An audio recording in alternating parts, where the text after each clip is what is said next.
자, 저번 시간에 오리엔테이션 했듯이 이제 첫 과목으로 연소공학을 보도록 하겠습니다. 자, 연소공학 구성은 제1장 연소 이론이고요. 그 다음에 제2장 연료, 그 다음에 제3장 연소 계산, 제4장 연소 장치, 그 다음에 제5장 통풍 장치, 제6장 대기 방지설, 그 다음에 7장 안전 장치인데요. 여기서 핵심이 되는 어떤 연소공학에서 출제면 높고 중요한 게 요 3장 연소 계산이 되겠습니다. 요 3장 연소 계산이 좀 많이 중요하다. 그 다음에 3장 연소 계산을 하려면 1장에 있는 연소 이론에 대한 이제 어떤 이론, 그 다음에 연료에 대한 이해가 좀 필요하고요. 그 다음에 연소 계산 끝나면 연소 장치에 대해서 이제 에너지 관리 기사에서는 주로 보일러를 다루기 때문에 보일러 그 외의 것들 좀 배울 거고, 그 다음에 연소를 하면 얘가 태우는 거기 때문에 그 어떤 그 공기도 필요하고 이제 공기를 빨아들여 가지고 이제 나오는 그런 통풍 장치도 좀 필요합니다. 그 다음에 연료를 태우기 때문에 대기오염 물질들이 좀 많이 나올 수 있거든요. 그래서 6장에서는 대기 방지설에 대해서 좀 다루도록 하겠습니다. 자, 그 다음에 이 연소기 보일러 자체가 좀 위험할 수 있기 때문에 폭발의 우려 그런 게 있기 때문에 안전장치에 대해서 여기까지 좀 구성이 되겠습니다. 그래서 제 1과목은 연소공학인데 이렇게 해가지고 1장부터 해서 7장까지 쭉 배워보도록 하겠습니다. 그러면 이제 계속해서 다음으로 제 1장 연소 이론에 대해서 좀 이해를 하고 3장에 포인트를 맞춰서 연소 계산할 때는 좀 계산이 좀 있기 때문에 그걸 좀 하도록 하겠습니다. 자, 제 1장 들어가도록 하겠습니다. 자, 제 1장인데요. 연소 이론에 대해서 먼저 설명을 드리도록 하겠습니다. 자, 연소에 대해서 좀 설명할 건데, 연소는 소각하고 뭘 태우는 거랑 똑같거든요. 그래서 태운다고 좀 보시면 되고, 그 다음에 소각 이렇게 얘기해도 되고, 근데 주로 이제 보일러에서 연료를 연소하는 거기 때문에 연료 더하기, 그 다음에 이제 연소하면 산소가 무조건 있어야 됩니다. 그래서 산소를 넣고, 그 다음에 연소 생성물이 나오고 열이 나오는 이렇게 요 열을 이용해 가지고 우리가 보일러를 가동시켜서 우리가 쓰는 거죠. 그래서 연소에 대한 이해를 잘 하면은 나중에 이제 보일러 쪽에 또 잘 이해가 됩니다. 자, 연소의 정의부터 한번 볼 건데요. 자, 계산은 아니고요. 좀 이해를 할 필요가 있어요. 그래서 연료에 대해서 제 2장에서는 연료에 대해 배울 건데, 이 연료가 여러 가지 연료가 있습니다. 고체 연료가 있고 액체 연료가 있고 기체 연료가 있어요.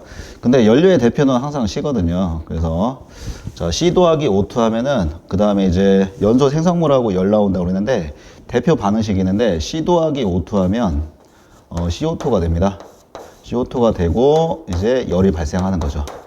우리는 요 열에 대해서 열을 이용할 거고, 그래서 요 반응식을 이해하시면서 일단 연료가 있어야 되고 산소가 있어야 되고 그다음에 연소 생성물이 있어야 되고, 그 다음에 요 중간에 불꽃을 튕겨줘야 되거든요. 그래서 불꽃 점화라고 합니다. 요걸 기초로 해가지고 이론 내용들을 좀 보도록 하겠습니다. 자, 연소의 정의 첫 번째. 자, 첫 번째가 CHS. 근데 연료의 대표는 지금 제가 설명했듯이 C라고 했죠. 근데 H도 있고 S도 있다. 연료 중에 가연 성분과 산소가 결합하여 빛과 열을 내는 급격한 산화 반응이다. 자, 산화 반응입니다. 주로 산화 반응입니다. 그 다음에 연소는 물리 반응이 아닌 일종의 화학 반응이다. 그래서 화학 반응이다. 밑줄 하시면 되겠습니다. 자, 두 번째 어떤 물질이 있는데요. 그게 연료가 됩니다. 그래서 C하고 H하고 O하고 S하고 N하고 기타 등등등 이렇게 들어가는 건데요. 무조건 산소가 있어야 돼요. 그래서 여기 산소에다가 여기 별표 좀 하시고, 그 다음에 조금 전에 제가 설명했듯이 연소 생성물이 발생되고 그 대표는 CO2가 되겠고, 그 다음에 빛. 여기서는 우리가 필요한 건 열이거든요. 그래서 열을 발생시키는 이게 좀 중요합니다. 자, 세 번째 연소 반응 속도는 고온이 저온보다 더 빠르다. 그래서 고온에다가 좀 밑줄 좀 쳐놓으시고요. 고온이 있어야 연소 반응이 속도가 좀 빨라진다. 지금 하는 내용은 이론 문제로 좀 나올 수 있거든요. 자, 네 번째 연소 시에는 산화 반응뿐만 아니라 일부 열분해가 생겨서 환원 반응도 일어난다. 근데 거의 다 산화 반응이라고 했죠. 그래서 산화 반응 위주로 좀 정리를 하시면 되겠습니다. 자, 그래서 1번부터 해가지고 4번까지는 이론 내용으로 출제가 될 수 있습니다. 다음 중 연소의 정의인데 옳지 않은 것은 틀린 것은 알맞지 않은 것은 요거 대비하면 되겠습니다. 그러니까 정리하면 연료 가연 성분인데 가연 성분은 C하고 H하고 S가 주 성분이고 그 다음에 조연 성분은 산소가 필요하다. 그 다음에 열을 낸다. 그 다음에 산화 반응이다. 이런 거. 그 다음에 화학 반응이다. 그 다음에 고온이다. 고온에서 연소 속도가 빠르다. 그 다음에 환원 반응도 일어날 수 있다. 이 내용. 자, 두 번째 보도록 하겠습니다. 자, 연료의 구비 조건인데요. 좋은 연료가 되기 위한 조건이 되겠습니다. 그래서 연료의 구비 조건도 매우 출제률이 높다. 중요합니다. 좋은 연료가 되기 위한 조건.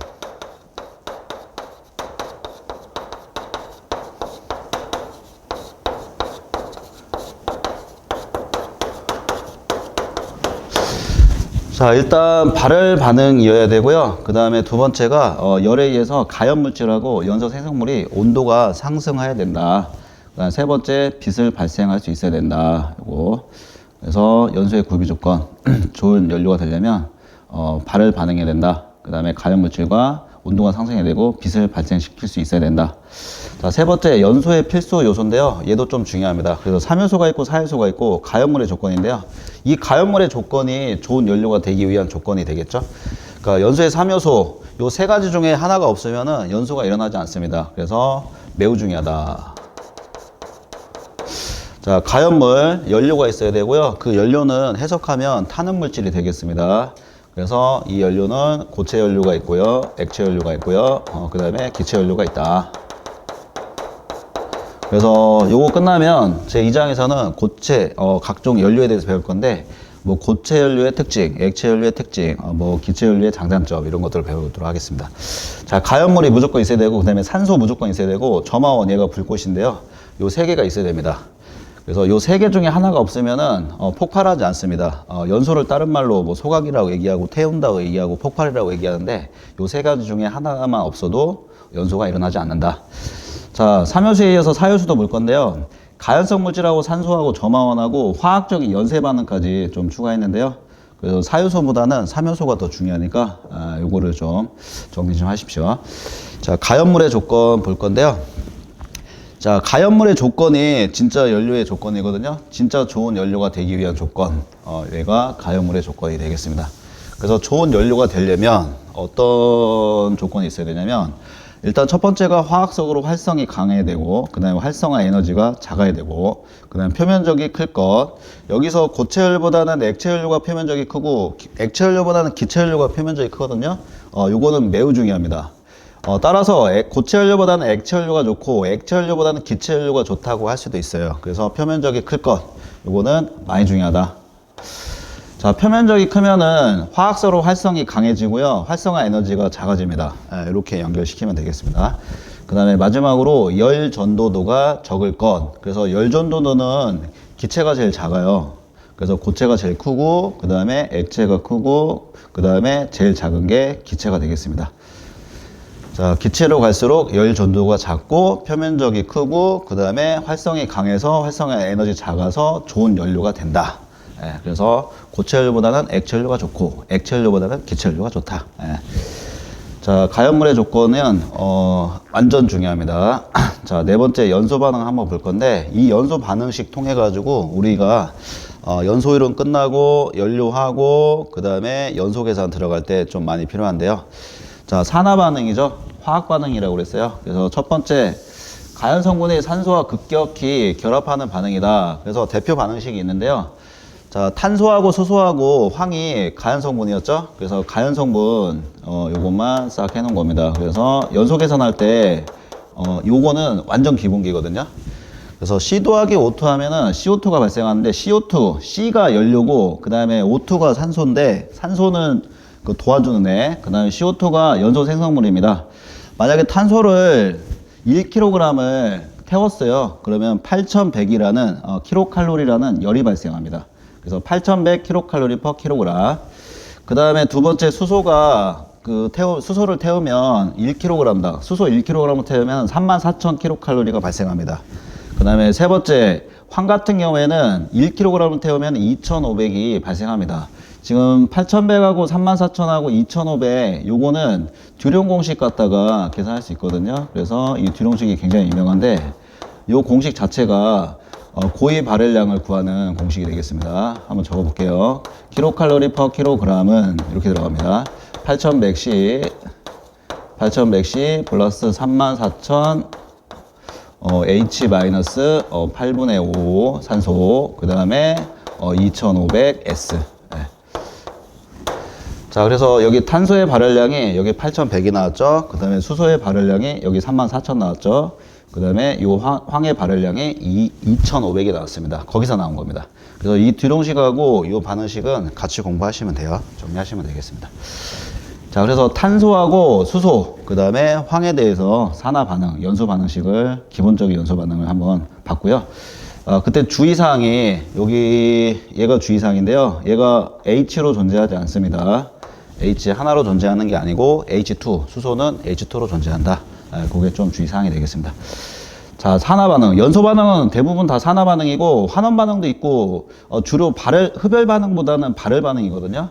그 환원 반응은 그냥 참고만 하겠습니다. 산화물이 산소를 잃는 반응이고 산화 반응과 반대이다. 근데 이거는 연소할 때 환원 반응보다는 산화 반응이다. 이렇게 가져가야 되고요. 세 번째 발열 반응인데 일단 열이 발생하잖아요. 빛과 열을 낸다고 그랬잖아요. 그래서 열을 방출하는 이게 발열 반응입니다. 그래서 산화 반응이면서 발열 반응이다. 이걸 가져가셔야 돼요. 자, 흡열 반응은 거의 없다고요. 그래서 외부로부터 열을 흡수하는 반응은 흡열 반응인데 연소 반응은 요것도 흡열 반응도 아니고 환원 반응도 아니고 산화 반응의 발열 반응이다. 이걸 정리하시면 되겠습니다. 자, 연소 반응 좀 봤고요. 그래서 결론이 산화 반응이면서 발열 반응이다. 요거 좀 봤습니다. 자, 용어 정리할게요. 용어 정리할 건데 자, 착화 온도하고 그 다음에 인하 온도, 그래서 착화점, 인하점을 배우도록 하겠습니다. 자, 착화점에 대해서 배울 거고요. 그 다음에 인하점, 요거 비교하면서 같이 배워보도록 하겠습니다. 자, 일단 착화점, 착화온도, 발화점이라고 얘기하는데 연료가 외부로부터 가열원, 점화형 없이도 어느 온도에 도달하면 스스로 착화할 수 있는 최저 온도를 말합니다. 그래서 여기서 키워드가 뭐냐면 자, 점화원이 없어요. 불꽃이 없다는 얘기랑 똑같아요. 불꽃 없다. 불꽃 없어도 탈 수 있다. 얘는. 그래서 스스로 착화할 수 있는, 발화할 수 있는 최저 온도를 착화 온도, 착화점, 발화점이라고 얘기합니다. 자, 그러면은 이거를 쉽게 얘기해가지고 그냥 스스로 타는 거거든요. 그래서 자기 발화라고 얘기하기도 해요. 네. 그래서 착화점은 연소 범위, 폭발 범위와는 무관하지만 일반적으로 인하점보다 훨씬 높은 온도를 나타낸다. 여기다가 체크 좀 하시고. 착화점하고 인하점을 지금 비교해가지고 정리를 하셔야 되거든요, 여러분들은. 그래서 훨씬 높은 온도를 나타낸다. 자, 그래서 착화점이 낮을수록 위험성은 커집니다. 왜냐면은 폭발할 수 있거든요. 연소할 수 있다는 얘기가 그 연소가 심하게 일어나면 폭발할 수 있거든요. 그래서 착화점이 낮을수록 여기다가 가로해 놓으십시오. 자, 착화열 볼 건데 가연성 연료를 최초의 온도로부터 점화원 없이 착화 온도까지 가열하는 데 사용된 열량을 말합니다. 자, 두 번째 발화 지연 시간인데 어느 온도에서 가열하기 시작하여 발화에 이르기까지의 시간, 그래서 발화 온도, 착화 온도에 영향을 미치는 요인을 발화 지연 시간이라고 얘기합니다. 자, 기억하고 니은은 몰라도요, 그 착화점에 대한 어떤 정의를 아셔야 되는데, 정리하면 불꽃 없어도 스스로 탈 수 있다. 그 다음에 인하점보다 훨씬 높은 온도다. 그 다음에 착화점이 낮으면 위험하다. 네, 위험성이 커진다. 자, 여기까지 정리하고, 그 다음에 이제 착화점 배웠으니까 인하점을 볼 건데, 걔를 인하온도라고 얘기합니다. 이거 좀 비교 좀 할게요. 자, 인하온도, 인하점이라고 얘기해. 가연성 액체에서 발생한 증기의 공기 중의 농도가 연소 범위 내에 있을 경우 외부로부터 가열원을 점화원을 접근시킬 때 이거 자체가 불꽃이 있다는 얘기입니다. 그래서 요거는 불꽃이 있다. 불꽃 있다. 쉽게 얘기해가지고 나이타나 성냥 같은 경우에 그걸 딱 대면은 탈 수 있다는 얘기입니다. 요거. 그래서 착화점하고 인하점의 가장 큰 차이점은 불꽃이 없을 때 타는 온도, 그 다음에 불꽃이 있을 때 타는 온도를 인하점이라고 얘기합니다. 자, 그래서 계속 보면은 점화원을 접근시킬 때 접촉해서 발화하는 최저 온도를 얘기합니다. 얘도 최저 온도고요. 마찬가지로. 자, 인하점은 연소 범위 하한계에 도달하는 온도로 인하점이 낮을수록 위험성은 커집니다. 그래서 여기도 마찬가지로 가로해 놓으시고, 착화점이 낮을수록 위험하고 인하점이 낮을수록 위험하다. 근데 인하점이 더 낮냐, 착화점이 더 낮냐 했을 때 착화점이 훨씬 높은 온도라고 그랬어요. 왜냐하면 불꽃을 갖다 대지 않았는데 타는 온도가 훨씬 높을 수밖에 없죠. 불꽃을 딱 댔을 때는 낮은 온도에 탈 수밖에 없지 않습니까? 예, 걔가 인하점이 되겠습니다. 자, 근데 공통점은 뭐냐면 착화점이든 인하점이든 낮을수록 위험하다, 폭발할 수 있다. 예, 그거는 공통점이 되겠습니다. 지금 한 것도 이론 내용이 나오니까 정리 좀 하시고. 자, 그 다음에 인하점 계속 볼 건데, 인하점에 영향을 미치는 요인이 이론 문제로 출제가 될 수 있어요. 그래서 첫 번째, 두 번째, 세 번째, 네 번째 요걸 보도록 하겠습니다. 자, 첫 번째, 액체의 비중이 적을수록 액체의 비점이 낮을수록 인하점은 낮아진다. 이렇게 나왔습니다. 자, 그 다음에 액체의 온도가 높을수록 인하점은 낮아진다. 그 다음에 세 번째, 압력이 높아지면 증발이 어려워서 자, 비점이 높아지므로 인하점은 높아진다. 용액의 농도가 클수록 증기압이 낮아지므로 인하점은 높아진다. 인하점이 높아진다는 거는 위험하지 않다는 얘기, 인하점이 낮아질수록 위험한 거거든요. 그래서 위험성은 인하점하고 반비례합니다. 위험성은 폭발할 수 있다는 얘기인데 취급이 좀 어려운 거죠. 그래서 인하점하고 반비례한다. 반비례 기호를 이렇게 쓰시면 되겠습니다. 그래서 인하점이 높을수록 위험성은 낮아집니다. 반대로 얘기하면 인하점이 낮을수록 위험성은 높아집니다. 자, 요거 설명한 거를 가지고 다시 한번 쳐다볼게요. 첫 번째, 액체의 비중이 적을수록, 액체의 비점이 낮을수록 인하점은 낮아진다. 이렇게 나왔습니다. 자, 인하점이 낮아지면 위험성이 커지는 거죠. 예. 그래서 이거 위험하다는 얘기입니다. 예. 두 번째, 액체의 온도가 높을수록 인하점은 낮아진다. 온도가 높으면 당연히 잘 타겠죠. 그래서 인하점이 낮아지니까 위험성 커지겠죠. 폭발성 좋아진다는 얘기죠. 자, 세 번째, 압력이 높아지면 증발이 어려워서 비점이 높아지므로 인하점은 높아집니다. 그래서 인하점이 높아지면 위험성 작아지죠. 이거 괜찮다는 얘기죠. 자, 근데 압력이 높아지면 증발이 어려워서, 압력이 일반적으로 높으면 잘 탈 것 같거든요. 근데 압력이 높아지면 증발이 어려워서 비점이 높아져서 인하점은 높아진다. 이렇게 나왔다는 얘기죠. 그 다음에 마지막, 용액의 농도가 클수록, 용액의 농도가 크면은 더 잘 탈 것 같거든요. 그럼 인하점이 낮아지는데 용액의 농도가 클수록 증기압이 낮아져요. 증기압이 낮아짐으로써 인하점은 높아진다는 얘기입니다. 그래서 이걸 통해 가지고 요 네 가지를 정리하시고 이것도 이론 문제로 잘 나올 수 있습니다. 출제 비중 높습니다. 자, 첫 번째는 인하점에 영향을 미치는 요인을 봤고요. 그 다음에 두 번째, 그 인하점 시험 장치가 개방식하고 밀폐식으로 구분되는데 얘가 또 출제됩니다. 그래서 인하점 시험 방법의 종류, 그래서 적용 범위 요거. 그래서 요 표가 또 잘 나옵니다. 자, 아벨 펜스키 밀폐식이라는 애가 있는데요. 인하점이 50도씨 이하, 50도 암기하시고 휘발유하고 등유 암기하셔야 돼요. 휘발유하고 등유는 50도 이하 요거 기준. 그래서 그거를 아벨 펜스키 밀폐식이라고 얘기합니다. 인하점 시험 방법 종류 첫 번째 봤고요. 펜스키 마르텐스 밀폐식이 있는데 인하점이 얘도 50도인데요. 얘가 등유, 경유, 중유입니다. 요거 밑줄. 마찬가지로 50도. 그래서 펜스키 마르텐스 밀폐식이 또 인하점 시험 방법 종류에 들어가고, 자, 세 번째가 태그 밀폐식인데요. 인하점이 이제 80도 이하예요. 그래서 이하 이상 이렇게 들어가는데 80도 이하의 석유 제품 등에 사용합니다. 자, 마지막 클리브랜드 개방식이 있는데 클리브랜드 개방식은 인하점이 80도씨 이상이고요. 아스팔트나 윤활유 등에 사용합니다. 요거. 자, 근데 요게 조금 잘 나올 수 있어요. 그 두 개 중에. 그래서 아벨 펜스키 밀폐식이나 펜스키 마르텐스 밀폐식 정리하십시오. 마찬가지로 인하점이 50도 이하는 아벨 펜스키, 50도 이상이면 펜스키 마르텐스. 그다음에 적용 범위는 휘발유하고 등유가 아벨 펜스키에 적용하고, 그다음에 등유하고 경유하고 중유가 펜스키 마르텐스 밀폐식에 적용한다. 자, 인하점이었습니다. 여기까지 인하점이었고요. 자, 계속해서 이제 세 번째 이제 연소점 볼 건데, 연소점은 가연성 액체가 개방된 용기에서 증기를 계속 발생해서 연소가 지속될 수 있는 최저 온도를 얘기하고요. 연소 상태를 5초 이상 유지하기 위해서는 일반적으로 연소점이 인하점보다 5에서 20도 정도 높아져야 됩니다. 그래서 첫 번째 배운 게 저랑 착화점이고요. 두 번째 배운 게 인하점이고요. 세 번째 배우는 게 지금 연소점이거든요. 그래서 연소점이 인하점보다 이렇게 나왔습니다. 연소점이 인하점보다 5에서 20도 정도 높아야 또 한다. 이렇게 나왔습니다. 요거 정리하시면 되고. 자, 네 번째 이제 지금까지 배운 게 뭐냐면 착화점 배웠고 그다음에 인하점 배웠고 지금 연소점 배우고 있는데요. 이제 연소범인데 요거 계산 문제로 출제됩니다. 계산 문제로 출제되고. 자, 조금 올려서 같이 볼게요. 자, 연소 범위를 폭발 범위라고 얘기하고 연소 한계라고 얘기하고 폭발 한계 가연 범위라고도 얘기합니다.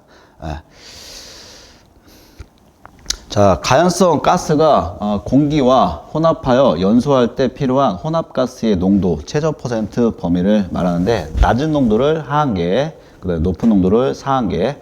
그래서 하한계하고 상한계 요거하고 요거 구하는 게 좀 많이 중요한데요. 자, 폭발 위험도는 그냥 참고만 하겠습니다. 연소 범위를 이용하는데 가연물질의 연소 위험성을 알 수 있는 계산값인데 연소 범위가 넓을수록 위험도는 커집니다. 이 레인지 범위 자체가 이렇게 넓으면 위험하거든요. 그 다음에 이 하한계가 조금 낮으면 위험합니다. 그게 매우 잘 나오거든요. 그래서 연소 하한계가 있고 상한계가 있는데 하한계가 낮을수록 위험하고 연소 범위가 이렇게 있습니다. 그 연소 범위가 여기서부터 해가지고 여기까지 하고 그 다음에 여기서부터 여기까지 이렇게 있는데요. 요거를 하한계라고 얘기하고 그 다음에 요거를 상한계라고 얘기합니다. 그 다음에 여기서는 얘가 하한계를 얘기하고 요거를 상한계라고 얘기하는데 그 다음에 여기서부터 여기까지를 범위라고 얘기하고 여기서부터 여기까지를 범위라고 얘기합니다. 그래서 왼쪽은 범위가 작고 오른쪽은 지금 범위가 넓거든요. 그래서 오른쪽 범위가 넓을수록 좀 위험합니다. 그 다음에 하한계 쪽 값이 작을수록 위험합니다. 그래서 그 두 가지를 정리하셔야 돼요. 그래서 범위하고 하한계 값을 정리하셔야 됩니다.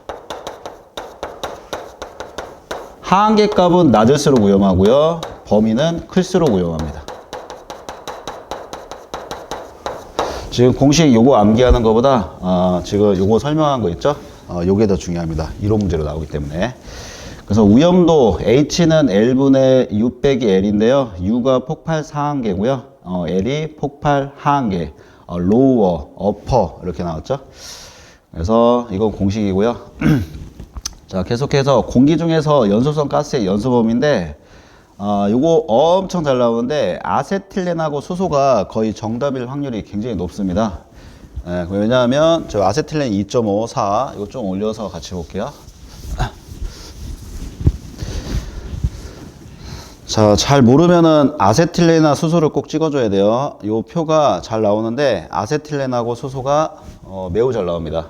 그래서 아세틸렌하고 수소, 모르면 수소 아니면 아세틸렌을 꼭 찍어줘야 됩니다. 아세틸렌하고 수소 자체가 위험하다는 얘기입니다. 왜냐하면 지금 아세틸렌의 연소 범위, 폭발 범위가 볼륨 퍼센트인데 2.5에서 81이에요. 범위가 굉장히 넓죠. 연소 범위가 넓고 그 다음에 이게 하한값이고 얘가 상한값인데 하한계 값이 굉장히 작지 않습니까? 요거. 그래서 하한계 값이 낮을수록 그 다음에 범위가 클수록 위험하다고 그랬으니까 아세틸렌 위험하죠. 그 다음에 위험한 게 수소라는 얘기죠. 4에서 75니까 이 범위 자체가 71이죠. 그 다음에 다른 것들에 비해서 대체적으로 낮잖아요. 수소도. 그래서 4에서 75. 요 숫자를 정확히 암기하면 더 좋지만 암기가 어려우시면은 대충이라도 수소보다 아세틸렌이 더 위험하다. 아세틸렌이 제일 위험하고 그 다음 위험한 게 수소다. 요 정도. 그리고 1, 2, 3, 4번에 만약에 아세틸렌이 없다. 그러면은 수소를 딱 찍어주면 걔가 정답일 확률이 굉장히 높다는 얘기입니다. 자, 에틸렌 볼 건데요. 에틸렌은 2.7에서 36입니다. 그 하한계 값은 낮은데 상한계 값이 조금 좀 81, 75에 비해서 좀 작죠. 자, 메틸알코올 볼 건데 CH3OH인데 얘 메탄올이라고 얘기합니다. 그래서 6.7에서 36, 요것도 36도 중간 정도 되죠. 자, 메탄 갈 건데 5에서 15, 하한계 값이 5, 그 다음에 15. 자, 프로판 2.1에서 9.5 낮죠. 벤젠 C6H6인데 1.4, 7.4 요거. 그래서 가장 위험한 거는 여기서 아세틸렌이 되겠습니다.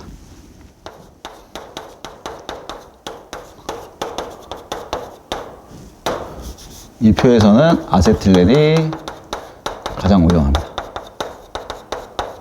자, 위험하면 취급이 좀 어렵거든요. 그래서 취급까지 좀 가셔야 돼요. 취급하는데 좀 주의를 해야 된다. 자, 요 표는 출제 비중이 좀 있어요. 그래서 그 어떤 이론 문제로 나올 때 아세틸렌이 만약에 1, 2, 3, 4면 없으면은 수소를 찍어줘야 됩니다, 여러분들. 자, 세 번째 이제 연소 범위의 변화인데요. 온도가 높아지면 폭발 범위는 넓어지고요. 폭발 범위가 넓어지면 위험하다고 그랬죠? 하한계, 상한계. 그 다음에 산소 농도가 클수록 폭발 범위는 넓어지죠. 위험하다는 얘기죠. 그 다음에 연소 범위가 넓을수록 폭발 위험도는 크다고 제가 설명했죠. 그 다음에 하한치가 낮을수록 위험도는 크다. 그래서 요 두 가지 많이 중요하다고요. 네. 자, 가연성 가스가 가스에 불활성 가스, 그 질소하고 이산화탄소인데 얘네들을 혼합시킨 경우에는 연소 범위가 변화하게 되면 불활성 가스의 비율이 커질수록 연소 범위는 좁아지죠.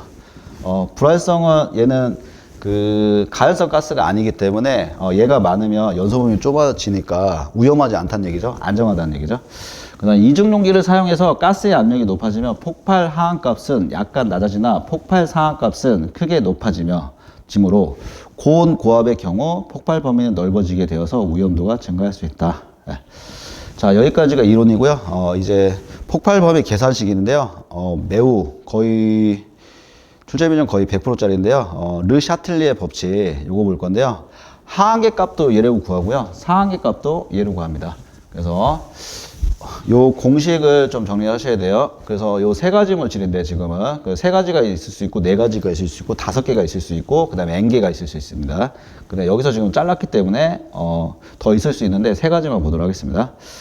자, L 얘가 폭발 하한값 아니면 상한값이거든요. 하한값도 이렇게 구하고요. 상한값도 이렇게 구한다는 얘기입니다. 그래서 저 계산식을 여러분들은 암기하시고 그 조금 이제 그걸 이해할 필요가 있습니다. 그래서 L분의 100은 L1분의 V1 그 다음에 플러스 L2분의 V2 플러스 L3분의 V3 여기까지만 하겠습니다. 자, 우리는 요 L을 구할 거거든요. 얘가 X가 됩니다. 그러면 V1이 뭔지 L1이 뭔지 알아야 될 거잖아요. 그래서 V1하고 V2하고 V3가 각 성분의 기체의 퍼센트를 얘기합니다. 그리고 그 세 개 퍼센트를 다 더하면 100%가 되겠죠. 만약에 예를 들어 가지고 얘가 20%고 그 다음에 얘가 30%고 이러면은 V3가 50%가 될 수밖에 없죠. 그래서 왜냐면 50 더하기 30 더하기 20 하면 100이 나와야 되거든요.